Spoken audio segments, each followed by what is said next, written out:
Yan, salamat kay Sister Raven. Yan po ay isa sa mga praise and worship dancers po natin.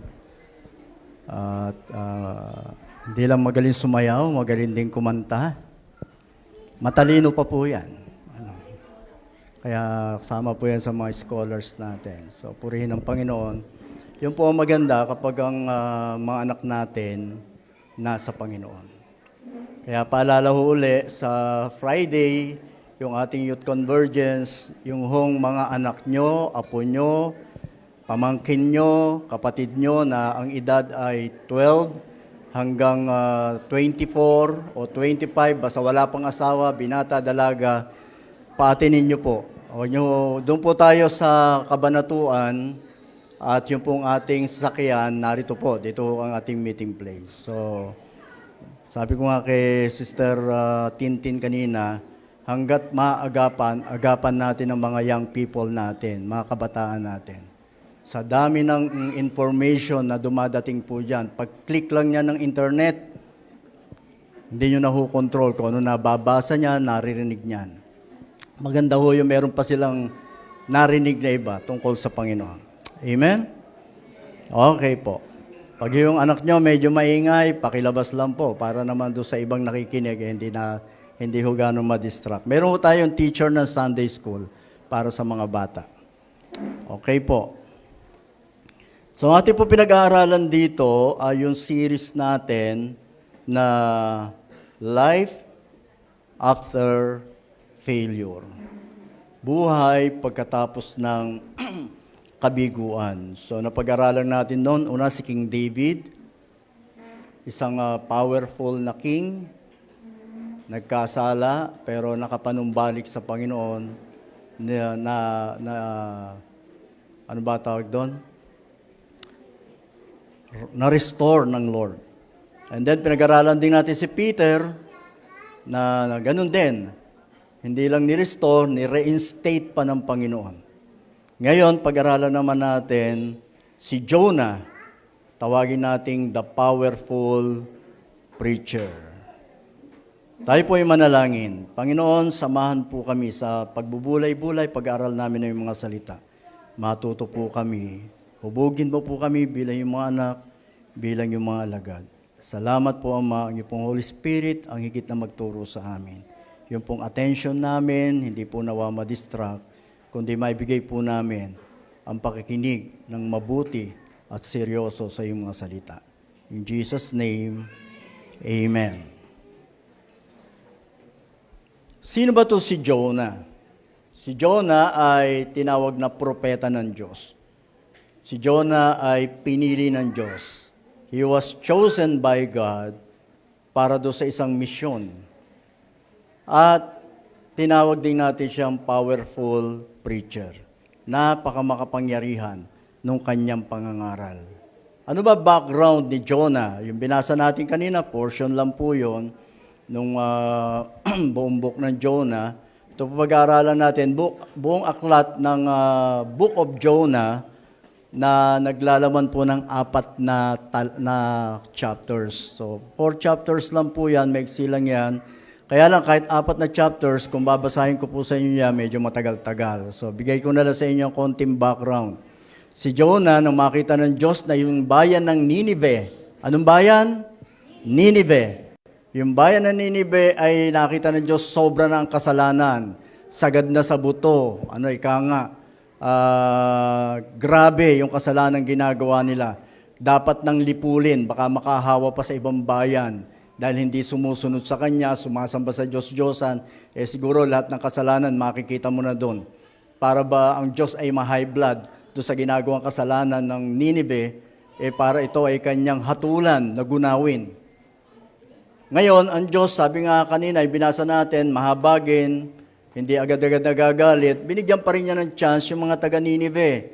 So tinawag niya si Jonah, Prophet Jonah, para pumunta doon, para sabihin yung mga tao na magsisi, tumalikod sa kasalanan, manumbalik sa Diyos. Ginawa ni Jonah, sa halip na doon pumunta doon sa Tarsis. Yun daw ay opposite nung Ninive.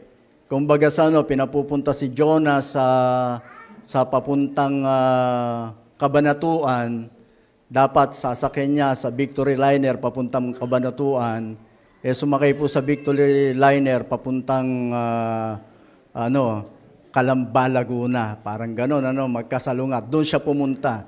So itong si Jonah ay sumakay ng barko, tapos nagkaroon ng bagyo, inihulog siya ng mga tripulante, ng mga crew ng barko, tapos kinain siya ng balyena, nagpadala Diyos ng malaking isda, at tapos inuluwa siya doon sa mismong pangpang ng Ninive. At doon, nangaral siya, inikot niya yung buong bayan, yung buong Ninive mula sa hari hanggang sa mga alipin, nagsisi at nag-ayuno, pati yung mga hayop, hindi nila pinakain. Sabi ng hari, maging hayop, hindi pwedeng kumain, hindi pwedeng uminom sa loob ng ewan ko ilang araw. Kung di ako 3 araw, ganon. Pagkatapos po noon, nabago ang damdamin ng Diyos. Nakita niya yung pagsisisi ng mga tao, hindi itinuloy yung paggunaw o pagsalanta doon sa bayan ng Ninive. So, imbis na matuwa si Jonah, nagalit dahil hindi niya nagustuhan yung ginawa ng Diyos. At ngayon alamin natin, si Jonah po ay actually 2 beses na nag-failed. 2 beses siyang bumaksak, 2 beses siyang nabigo, hanggang matapos yung pong Book of Jonah, walang sinasabi na si Jonah ay naka-recover. So, mabuti pa nga si King David, buti pa nga si Peter, pero si Jonah, nakahang yung istorya Hindi natin alam kung nakapanumbalik siya, basta yung ending ng Jonah ay galit siya sa Diyos. Nagtatampo siya sa Diyos. Doon natapos po yung chapter 4. Ngayon, pag-aralan natin, ano matututuhan natin sa buhay ni Jonah? Dahil ngayong umaga, may gagawin tayo mamaya pagkatapos natin pag-aralan to.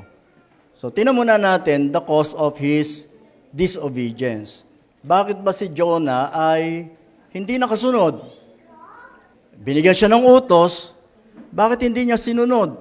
Salib na sundin, pasalungat pa yung kanyang ginawa.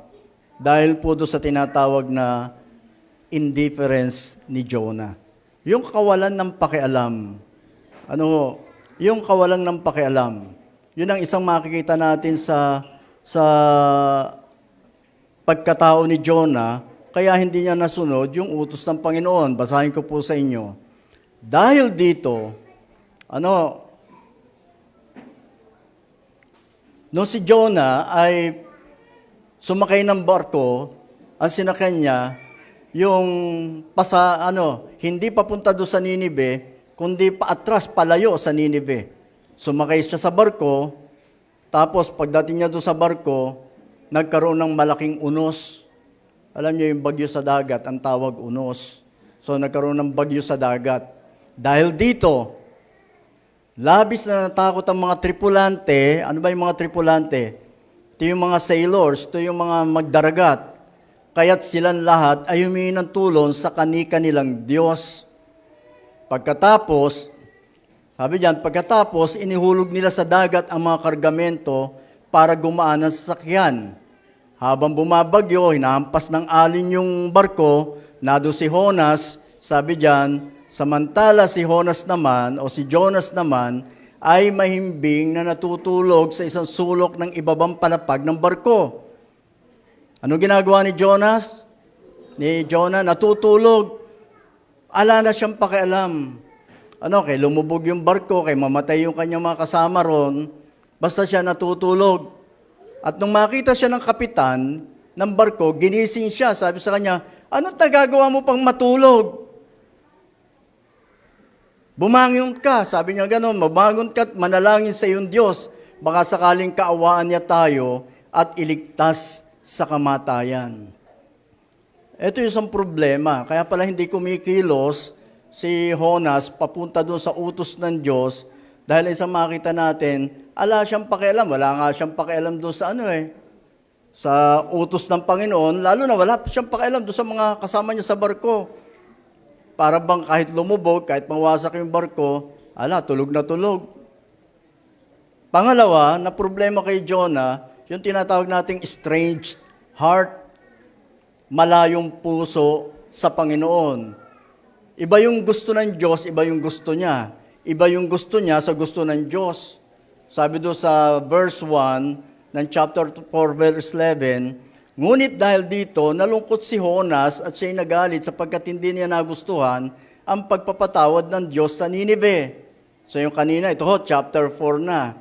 So hindi na tinuloy ng Diyos ang paggunaw doon sa Nineveh pagkatapos mangaral ni Jonas. Si Jonas naman, imbis na matuwa, sabi rito, nalungkot si Jonas at nagalit pa sa Diyos. Imagine niyo na, nagalit sa Diyos, nakuha pa niyang magalit sa Panginoon. Samantalang ang Diyos, nung magpaliwanag sa kanya, sabi rito, bakit ka nagagalit? Sabi niya, ako pa kaya ang hindi malungkot sa kalagayan ng Nineveh? Ito'y isang malaking lungsod na tinitirhan ng mahigit na ilang tao? 120,000 taong hindi alam kung ano mabuti at kung ano ang masama, bukod pa sa maraming kawan.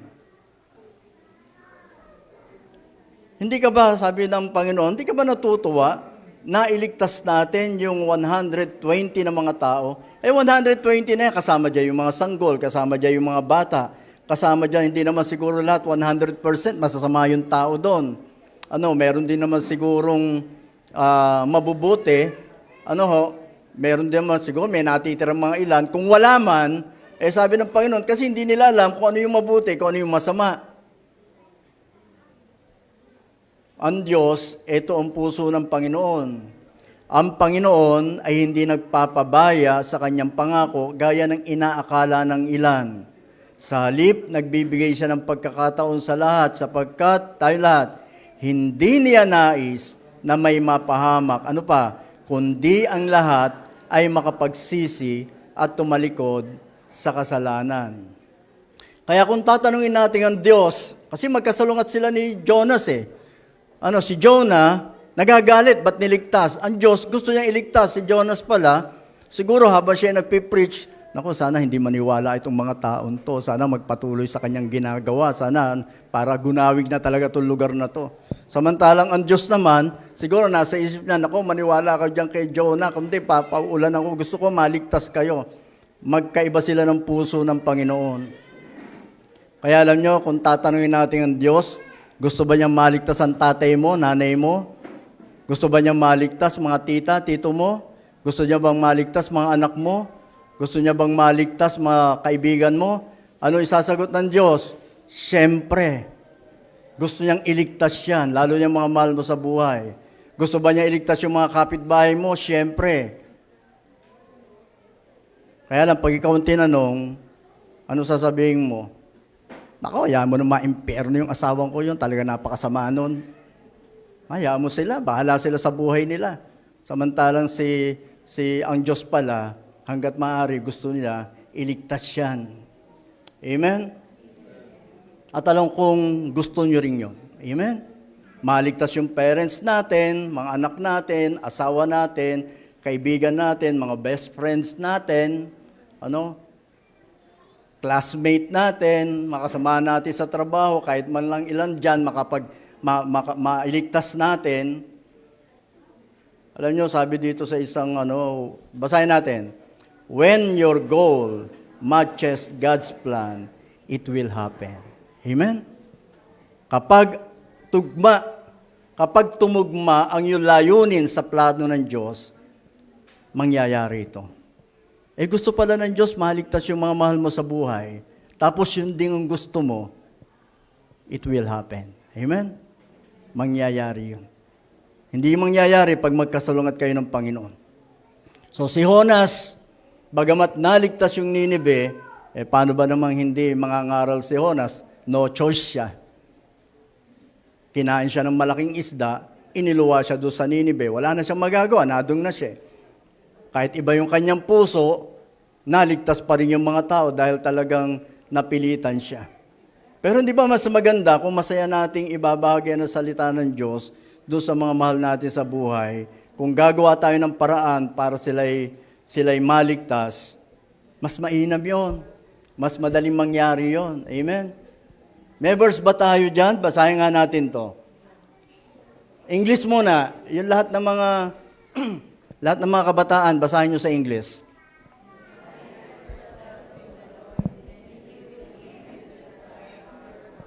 Parang may bumasang hindi naman kabataan.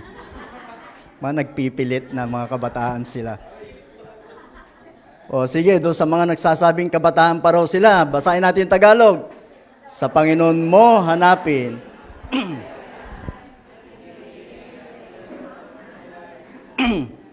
Kapag masaya ka, kung saan masaya ang Diyos, mangyayari yun. Kapag masaya ka, kung saan masaya ang Diyos, kaya pag sinabing, delight yourself in the Lord, sa Panginoon mo hanapin ang kaligayahan, ibig sabihin nun, makikisaya ka sa Panginoon. Ano ba yung nagbibigay ng galak sa Lord? At yun din nga nagbibigay ng galak sa'yo, pag hiningi mo yon, mangyayari. Kung ano yung desire ng iyong puso. Pag magkasalungat kayo, mahirap yun. Mas malamang hindi mangyari. So bakit nagkaganon bakit hindi nakatupad si Jonas? Dahil sa kanyang pagiging walang pakialam. Wala na siyang pakialam sa kapitbahay niya. Bahala kayo. Kung gusto niyo maligtas, edi magsimba kayo. Kung ayaw niyo, huwag. Parang ganon. Wala na siyang pakialam. Yung kanyang pagkamalayo ng kanyang puso sa Diyos. Pangalawang makikita natin dito, yung consequences ng kanyang paglabag. Yung consequences, yung kinahinatnan ng hindi niya pagsunod sa Panginoon. Yung unang hindi muna siya sumunod. Dapat sumakay ka siya sa barko papuntang Ninive, sumakay ba naman sa barko palayo ng Ninive. Ang consequence noon, may nadadamay. Kapag tayo hindi sumunod sa Panginoon, hindi nating dinala yung mabuting balita sa mga tao, yung mensahe ng Panginoon, hindi mo dinala sa mga tao, may mga nadadamay, lalo tayo sa paggawa natin ng kasalanan, may nadadamay. Kung gumagawa, namumuhay sa kasalanan yung mahal mo sa buhay, o yung kaibigan mo, o yung mga tao, may nadadamay dyan. Tingnan nyo, nangyari dito kay Jonah. Ngunit nang sila'y nasa laot na, nagpadala si Yahweh ng isang malakas na bagyo, kaya't halos mawasak ang barko, at dahil dito labis na natakot ang mga tripulante, kaya't silang lahat, anong ginawa?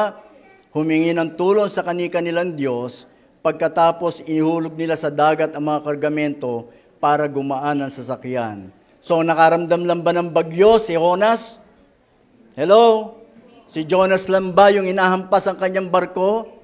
Dahil siya lang naman yung lumabag? Nadamay yung mga tao doon sa barko. Nadamay pati yung mga kasangkapan nila doon, mga gamit nila. Kinakailangan pang ihulog doon sa dagat para gumaan yung barko nila, para hindi sila lumubog. Hindi lang naman si Jonah ang natakot. Pati yung mga tripulante kasama niya sa barko, natakot din. Pansinin ninyo, listen. Kala nyo ba pag hindi nababago buhay ng tatay nyo, hindi kayo apektado doon? Kung hindi nababago buhay ng nanay nyo, hindi kayo apektado? Kung yan yung sugalero, uuwi walang pera, kala mo ba siya lang walang pera? Hello? Pati ikaw wala kang pera, wala i-entrega sa'yo yan. Kung ang asawa mo ay lasinggero, kala mo ba siya lang ang maapektuhan ng pagiging lasinggero niya? Hindi, kasama ka ron.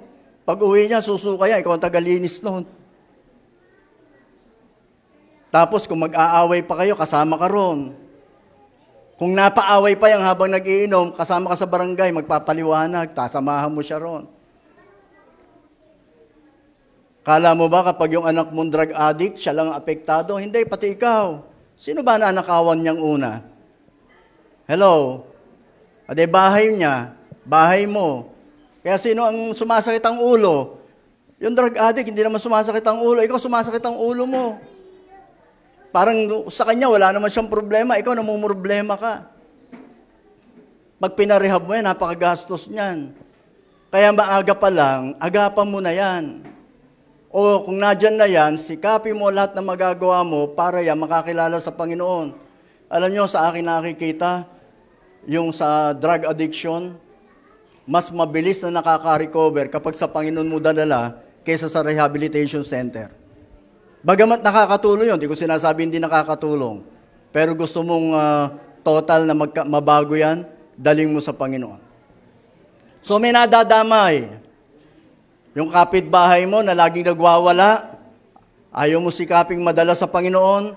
Kapag naman yan naghagad ng itak, sino ba ang hahagarin yan? Ikaw. Sabi mo sa katabi mo, ikaw yon. Ikaw rin yung matatakot doon. So gawa ka na ng paraan. Pag may Bible study sa inyo, imbitahan mo sila. Kasi hindi lang naman siya apektado, tayo lahat. Amen?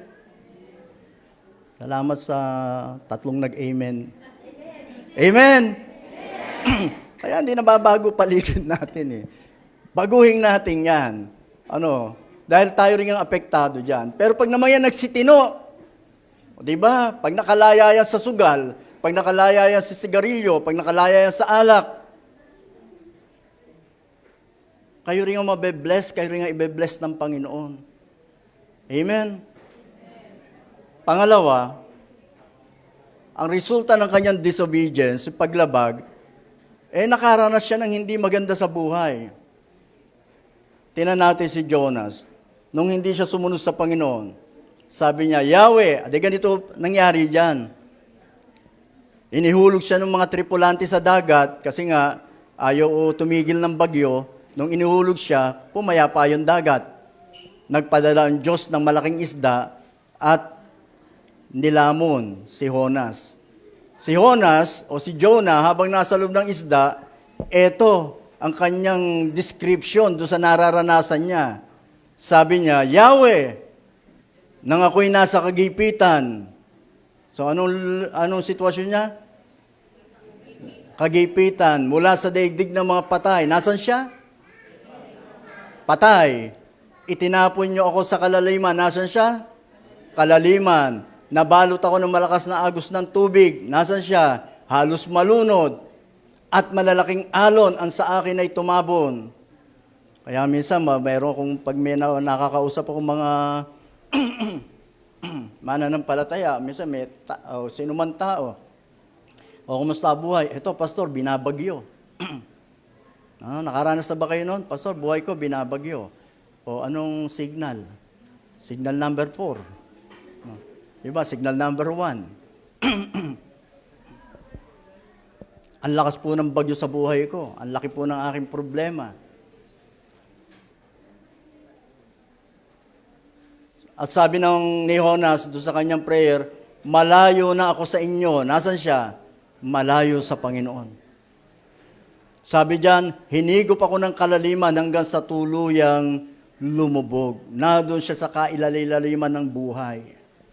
Na supposed to be, nandun tayo sa ibabaw at naghahari at nagtatagumpay. Pero si Jonah, ito po yung naranasan niya. Ano pa? Napuluputan ng aking ulo ng mga halaman dagat. Ako'y bumaba sa paanan ng mga bundok, sa libingan ng mga patay.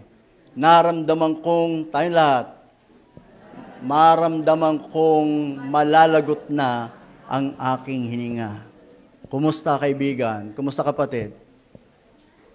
Konti na lang ba? At bibigay na? Para bang nauubos na ba yung hangin sa buhay?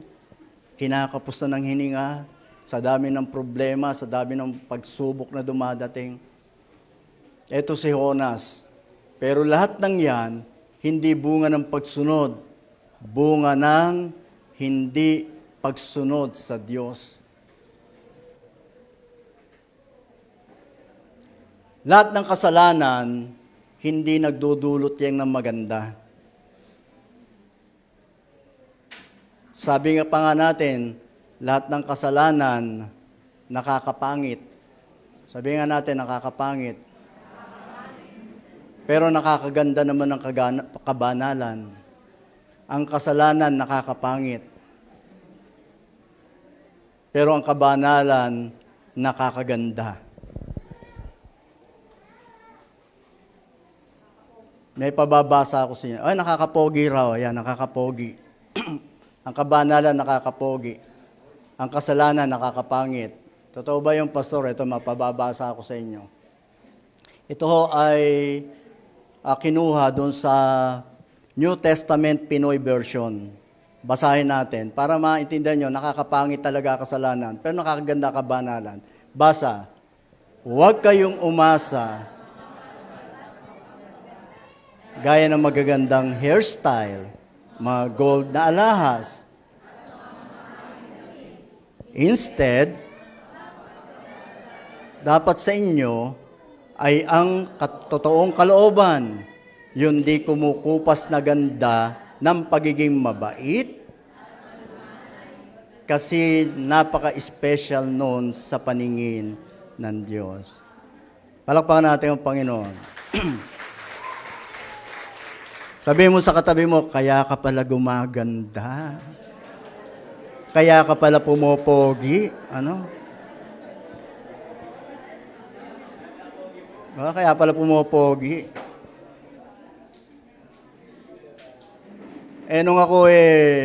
Nung ako po ay college, ang edad ko noon mga 23, 24, 25 years old ako noong time na yon. Hanggang matapos, 23. Pumasok ako sa school, ang itsura ko, galing kasi ko sa mission sa probinsya. Hindi ko alam kung ano yung usong damit. So, pasok ako sa school, nang naalala ko baduy na baduy pala yung itsura ko noon. Pero alam nyo, kahit baduy na baduy yung itsura ko noon, merong naman patay na patay sa akin doon.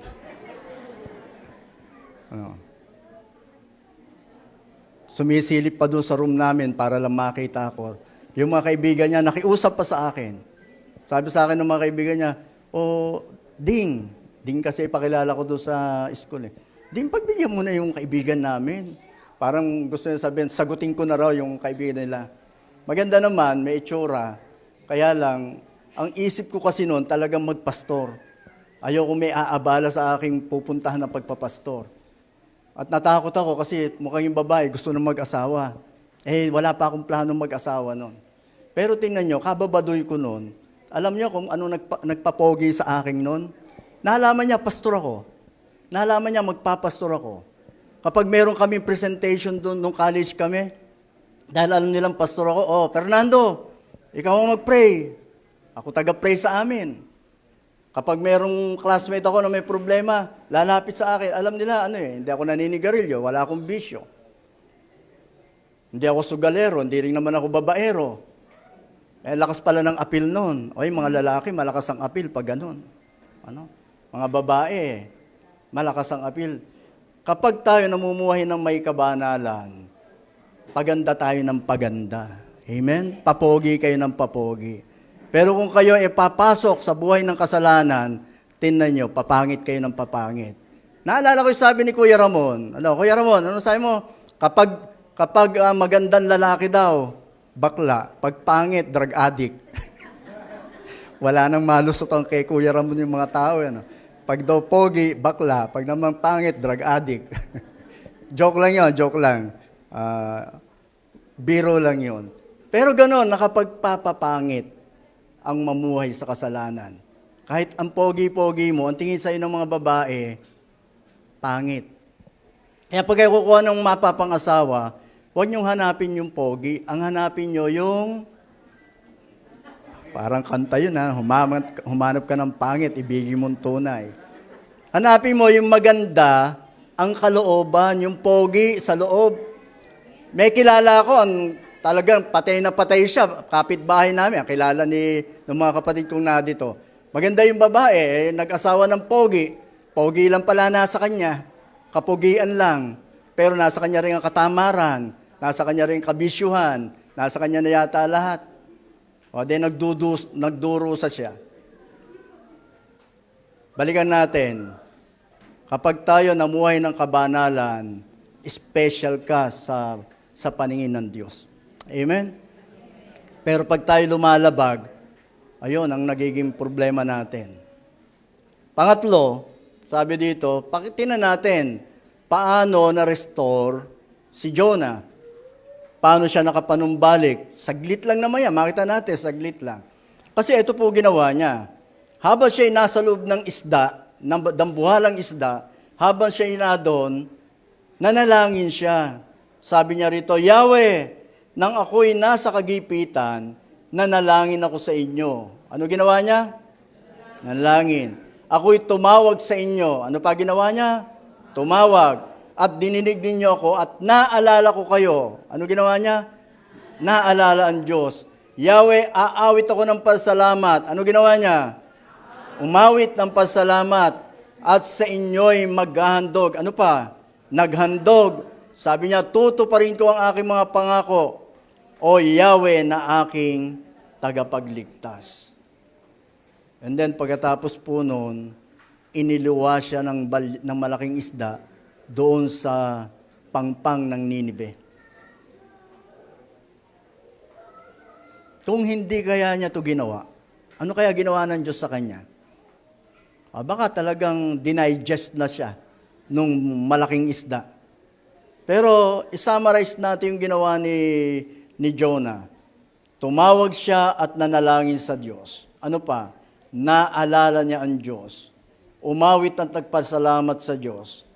Naghandog pa siya sa Diyos. Nangakong tutuparin ang kanyang pangako. At higit sa lahat, kinilala muli niya ang Diyos na kanyang tagapagligtas.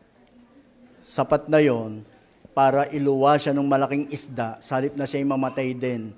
Kung nagkataon, nauna pa siyang namatay doon sa mga taga-Ninive. Buti na lang, nagrepent, nanumbalik sa Diyos. Ngayon, tingnan natin, ano yung consequences ng kanyang pagsunod? Consequences of his obedience.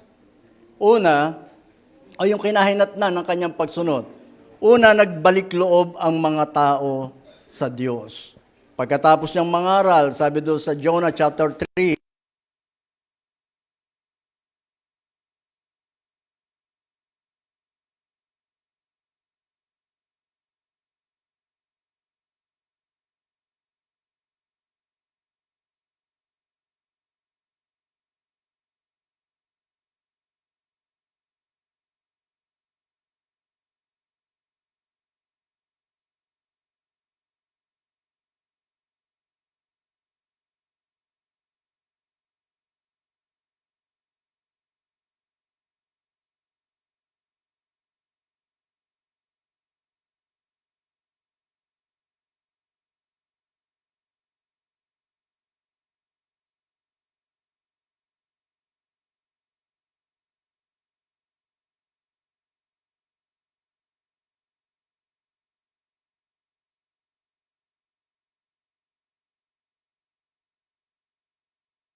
Ninive, muntik nang di maligtas. Bakit? Ano yung isinugo ng Diyos na maliligtas sana sa kanila? Ay walang pakialam.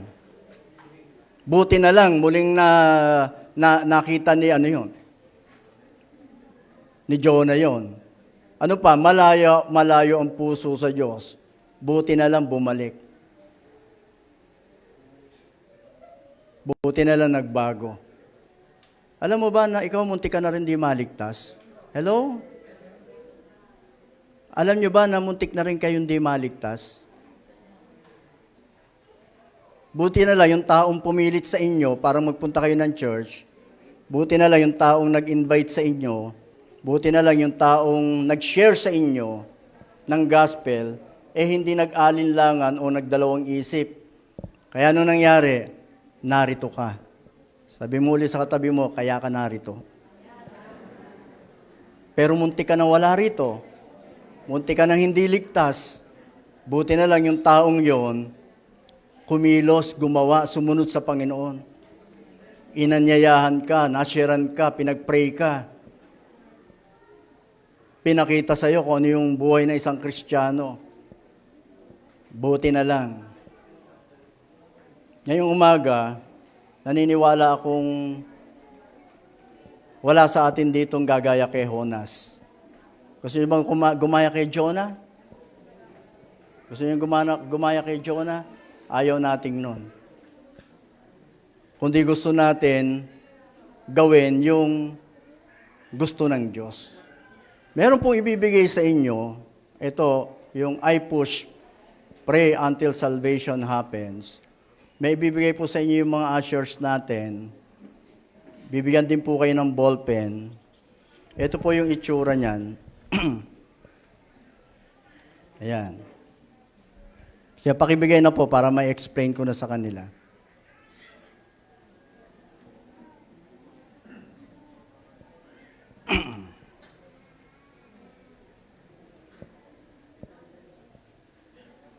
Dito sa kabilang side.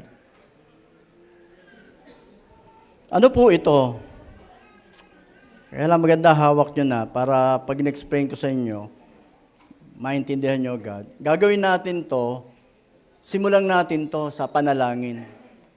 Alam kong gusto mong maligtas yung mga mahal mo sa buhay, gusto mo silang mabago, gusto mo silang magkaroon ng katiyakan ng buhay na walang hanggan, gusto mo silang makakilala sa Panginoon, hindi lang yung pamilya mo, maagi rin kapitbahay mo. Anyway, kung may ballpen po kayo, pakisabi, kung wala kayong ballpen, pakitaas lang ang kamay, abutan po kayo ng ballpen ni Ate Roda. Dahil may susulat po tayo dyan. Taas lang po kamay kung wala kayong ballpen. Dito po sa banda, tinan niyo po yung mga nagtataas ng kamay.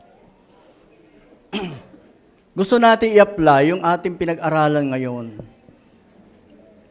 Ayan. Pwede po bang pakilakasan yung ating aircon, parang umiinit? Okay. I-apply natin ito pinag-aaralan natin at yung mensaheng dinadala sa atin ng Panginoon ngayong umaga. Simulan natin sa panalangin. Yan pong hawak ninyo, sige po, i-explain ko na po, makinig po kayo. Ang nakasulat po sa harapan, basahin natin. I push. Ano yung push? Pray until salvation happens.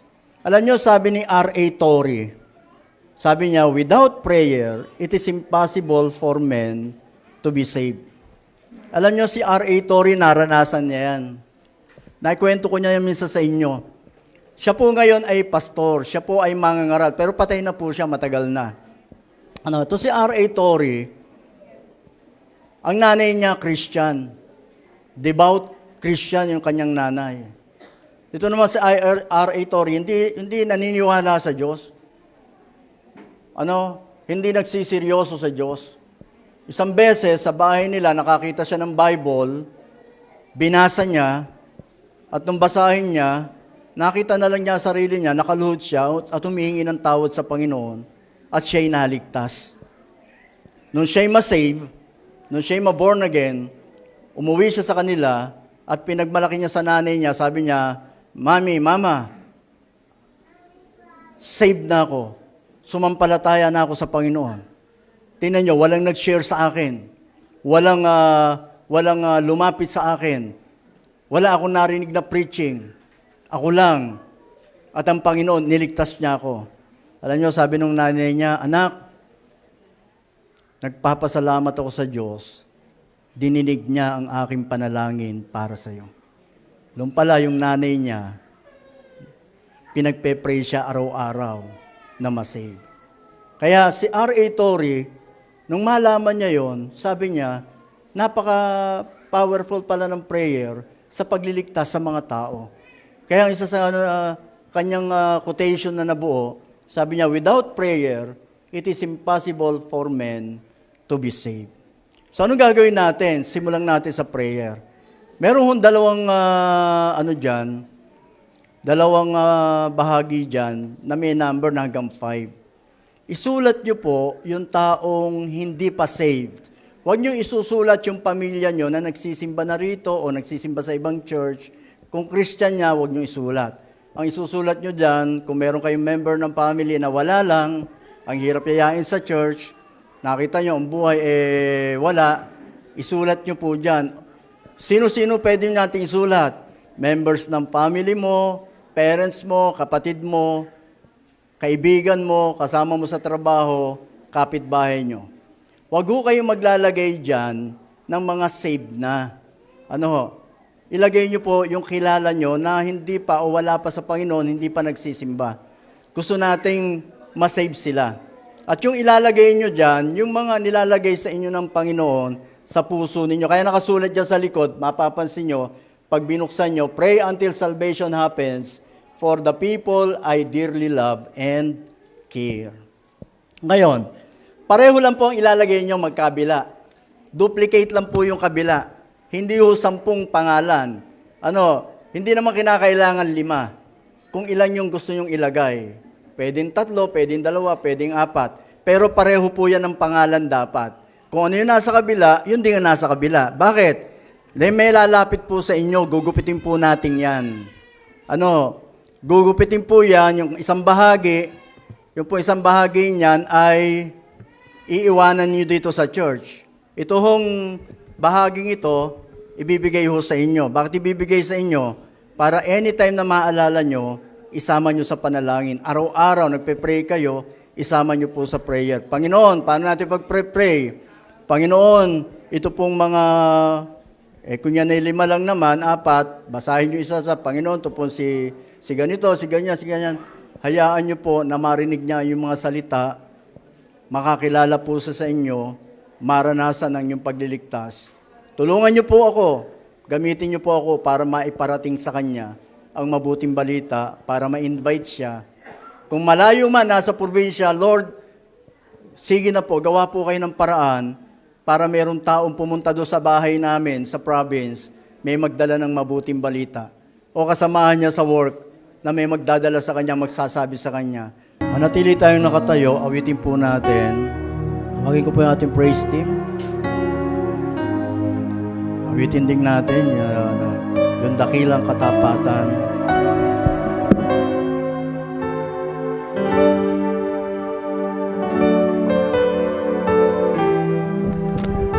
Ang Diyos po natin ay tapat.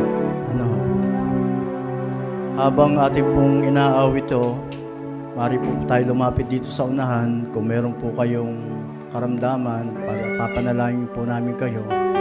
O merong sakit yung mga mahal nyo sa buhay, pwede po kayong dumulog, itas natin sila sa Panginoon.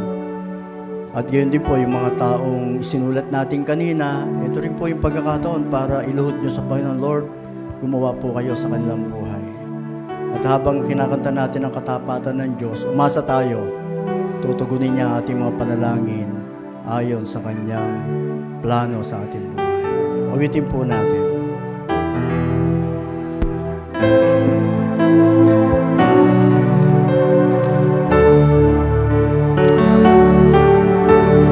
Sadyang kay buti ng ating Panginoon, magtatapat sa habang panahon,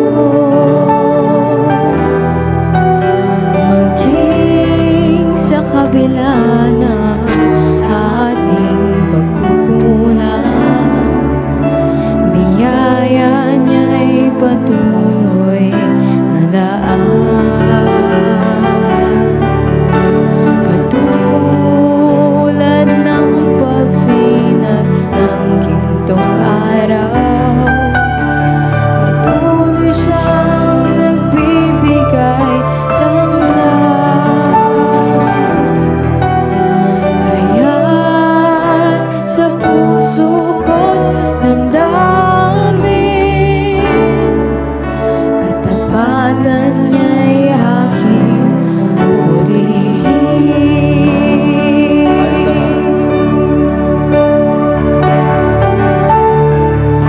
Dakila ka, O Diyos, sapat ka ngang tunay, magmula pa sa ugat ng aming lahi. Mundo'y magunaw man, maaasahan kang lagi, maging hanggang wakas nitong buhay. Salamat po, Panginoon, sa iyong katapatan sa amin. Bagamat may mga pagkakataon hindi po kami nagiging tapat, nananatili po ang iyong mga pangako sa amin. Na kung unahin namin ang iyong kaharian at ang iyong katuwiran, lahat ng aming kakailanganin, kayo po ang magkakaloob. Na kung ang kagalakan namin ay sa inyo, Panginoon, ang mga naisin ng aming puso, iyo po yung pagkakaloob. Tapat pa rin po ang iyong pangako na kung kami sasampalataya, maliligtas kami at ang buo naming sambahayan. Tapat din po kayo na nangako na ang pananampalataya ay nagmumula sa pakikinig. Makakapakinig lamang kung may nangangaral patungkol kay Kristo. Kaya po, Panginoon, yung mensaheng amin pong narinig ngayon, may mga taong kahit na po ganun kasama ang kanilang buhay, kung mayroong lang pong mangangaral at magpaparating sa kanila ng mabuting balita ng iyong pagliligtas, tulad ng mga taga Ninive, mararanasan din po nila ang magsisi, magbalik loob sa iyo, sumampalataya sa iyong bugtong na anak na si Jesus, at maranasan ang iyong pagliligtas. Kaya nga po, Panginoon, yung po mga taong muli ay isinulat po namin kanina, gawin mo po, Panginoon, na ang iyong pagliligtas makarating po sa kanila. Maranasan nila ang bagong buhay, ang masaganang buhay, at walang hanggang buhay na iyo po pinangako sa lahat ng mananampalataya sa iyong bugtong na anak na si Jesus. Salamat po, Diyos. Narito din po yung mga anak, lumuluhod at nakatayo sa iyong dambana. Ano man po yung kanilang idinudulog sa iyo, maaaring ito'y karamdaman nila, Panginoon, kayo po ang magpapagaling. O karamdaman ng mahal nila sa buhay. Abutin niyo po kahit wala po sila dito, Panginoon.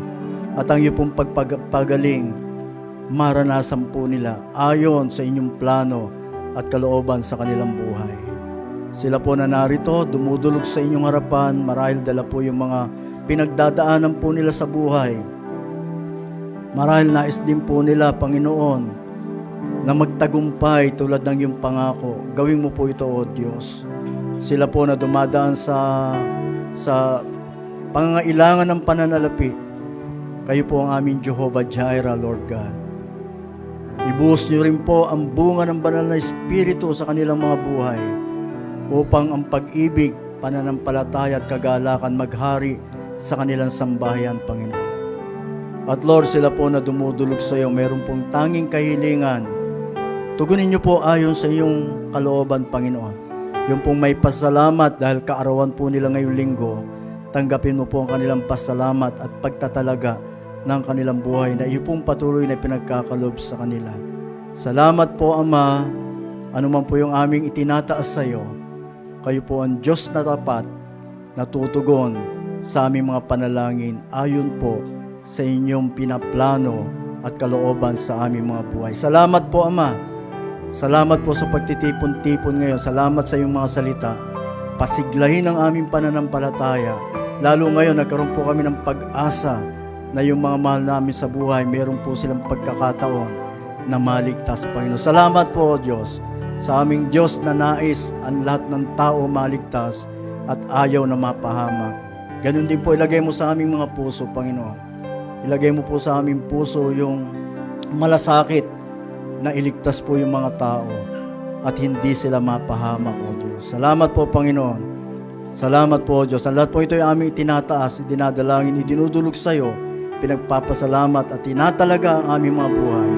Sa pangalan ni Jesus na aming Panginoon, ang aming tagapagligtas. Amen. Amen. Awitin po natin yung chorus. Dakila ka, O Diyos, tapat kang ang tunay.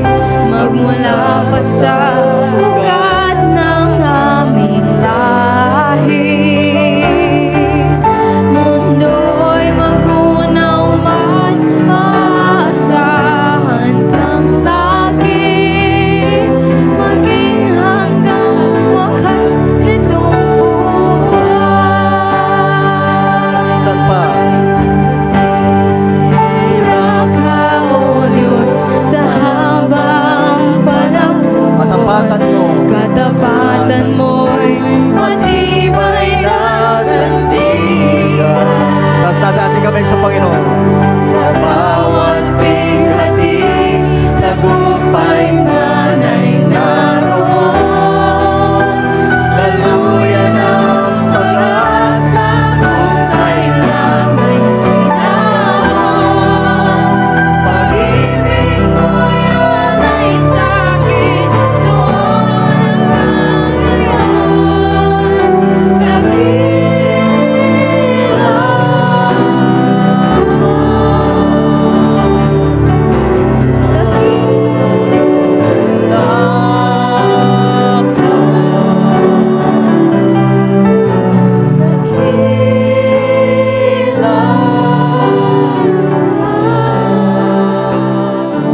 Panginoon, ibigay mo po sa amin ang iyong masaganang basbas, ang iyong pagpapala sa bawat isa, ang iyong hindi nagmamaliw na pag-ibig, ang iyong pong katapatan, Panginoon Diyos Ama, ang pagliligtas po ng aming Panginoon Yesus sa amin at sa mga mahal namin sa buhay.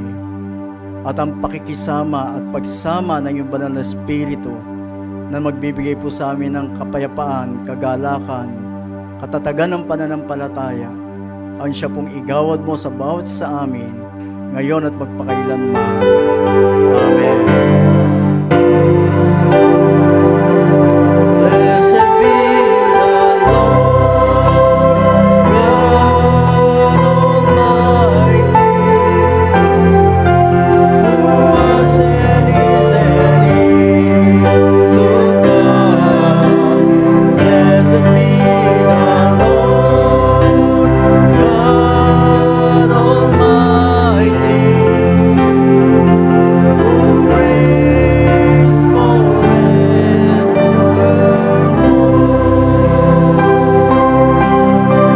Palapakan natin ang Panginoon. God is good. And all the time, God is good. Tayo mo po sa ilang nating mga announcement.